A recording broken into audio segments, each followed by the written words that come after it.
All right, welcome back to the channel, everyone, and we got something pretty interesting today.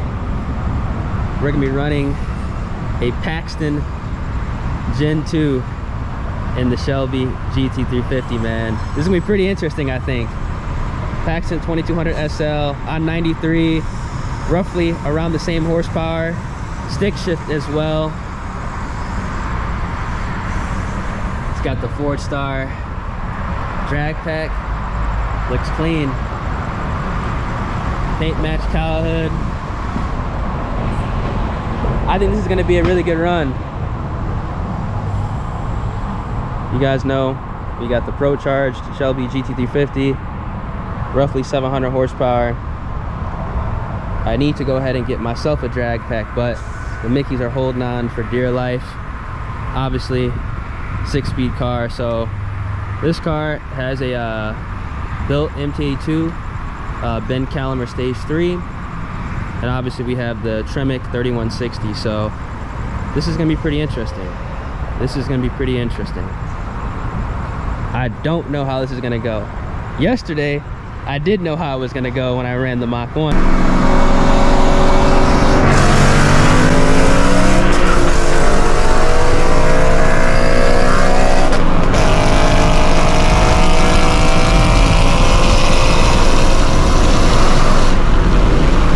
I think this is gonna be pretty interesting, y'all. So let's get over to Mexico. All right, let's make our way over to Mexico, y'all. Tires at 18 psi, but it's all good.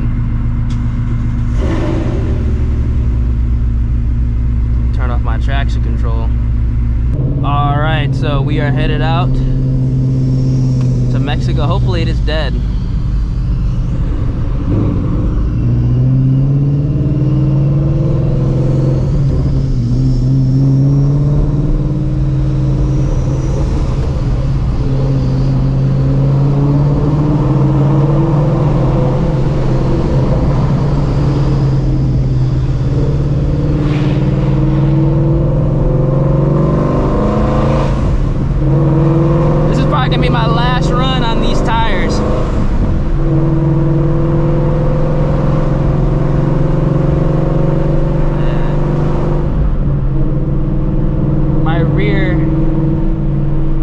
Side is at 18 psi, which actually realistically isn't a bad thing, but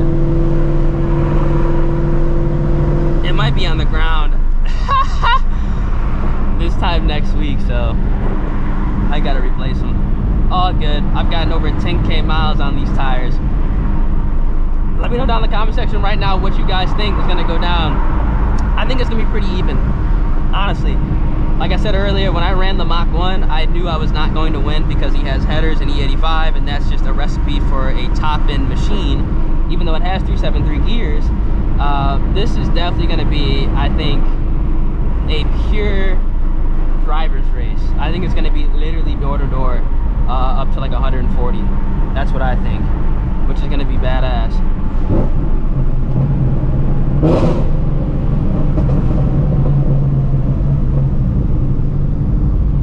Gonna be sick, man. So I'm gonna catch you guys when we get closer to Mexico.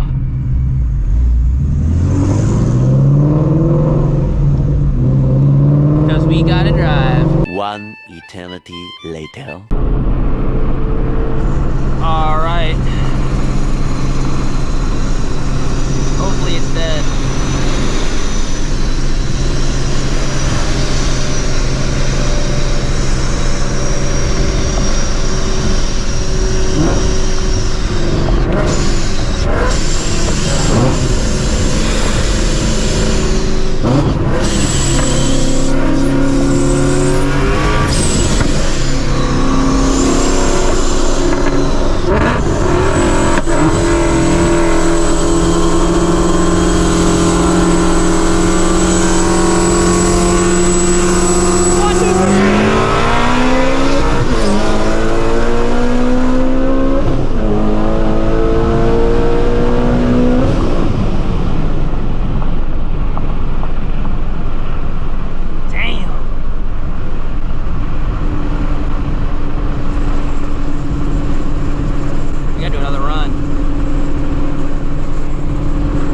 another run. All right, so we're gonna get another run in. We're gonna hit this little spot up here.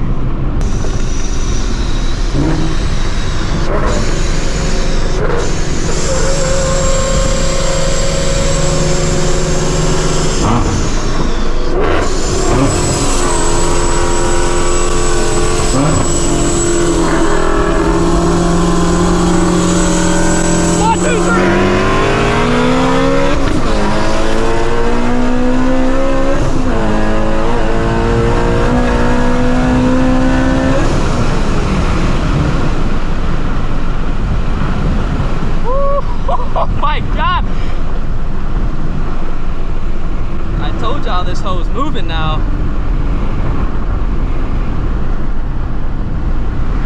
Told y'all this hoe's moving.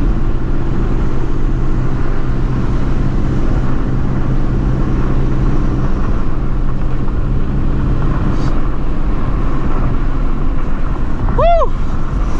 This thing feels a lot faster after I fucking got that vacuum leak fixed. Oh my goodness. Alright, so we're going to try to get another run in. I think he's actually running into the same issue I had previously with either a vacuum leak or potentially false knock, because there was actually some metal on metal contact. So I think it is throwing off the knock sensors on his end. As he said, when he'd hit it, it like hesitated and then it went, which honestly makes sense if there is metal on metal contact and if there is a vacuum leak.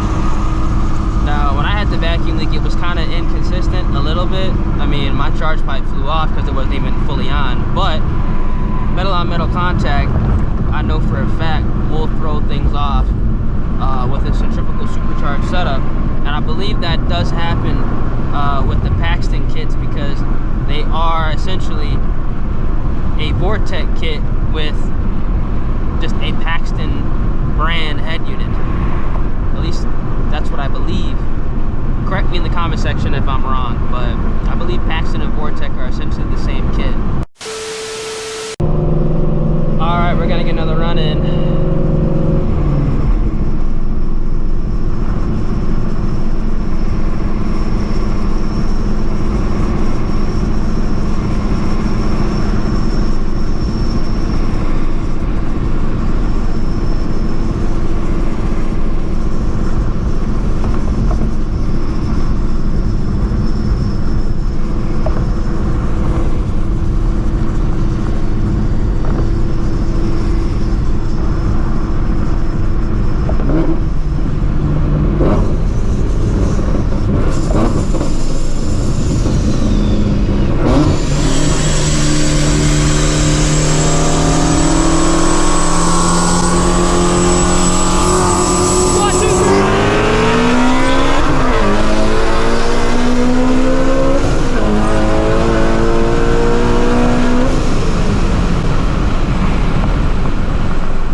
low-key over-revved my shit. I revved to like fucking 84 right there on accident. I didn't even mean to. My shit kind of spun and I stayed in it. We got like one more right here. One more?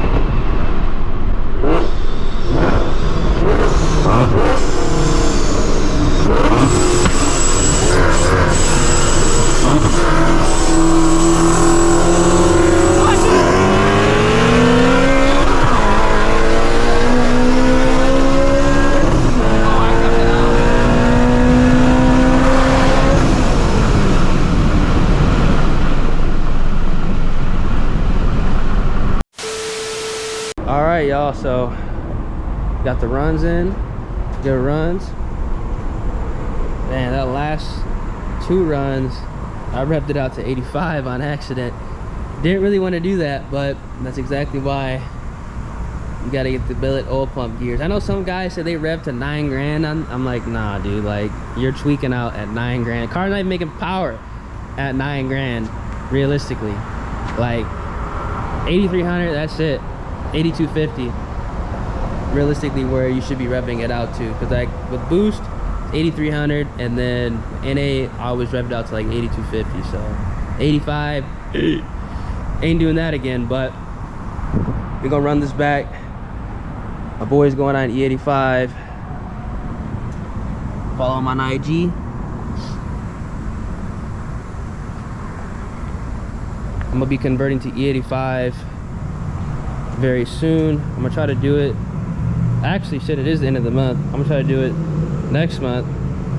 It's just that do the booster pumps, twin booster pumps. I'm gonna keep the stock pulley that I'm on right now, which is like the 8-pound pulley, just to test it out on E, and then we can work from there if I want to pulley it down or not. Because in all reality, I don't really want to make more than 850 in this car, because I don't want to actually have to run like an actual like drag pack. I'd rather just have, like, you know, some wheels I can ride anywhere. So that's kind of where I'm going from. I think with E85 8-pound pulley, it should be like mid to high 700 wheel. Might break 800, I don't know. In this air, it definitely won't, but in that nitrous air in like January, it might break 800. But we gonna see. We're gonna see what the car does on E85 and the same pulley that it's on right now. All right, it's the next day back at the casa.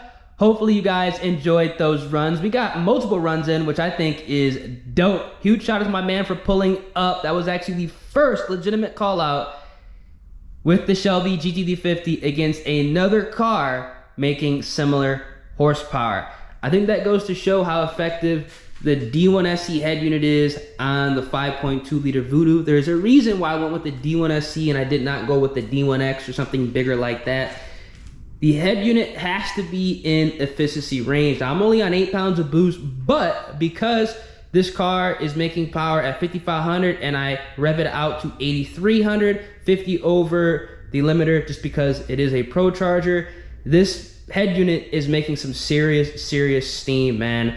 And considering the fact that I only want to make like 850 wheel, it's gonna be perfect with this D1SC head unit. So if you are thinking about picking up a Shelby GT350 and supercharging it, the D1SC is a great option. Now I need to go ahead and replace my tires because my rear driver's side tire is not holding air anymore. I've had these tires on this car for over 10,000 miles. That's unheard of for a Mickey's Thompson tire. So if you're wondering if they're good on the Shelby GT350, if you're not taking it to the drag strip, burning out, do stuff like that, they work for 10K miles, but I'm gonna go ahead and replace these. So if you guys enjoy, drop a like in the vid, subscribe to the channel, turn on post notifications. I completely forgot to get some under the hood screenshots, but you guys heard the car. It's clearly Procharged, well, technically centrifugal supercharged with the Vortec race valve. So I'm gonna catch you guys in the next one. Deuces.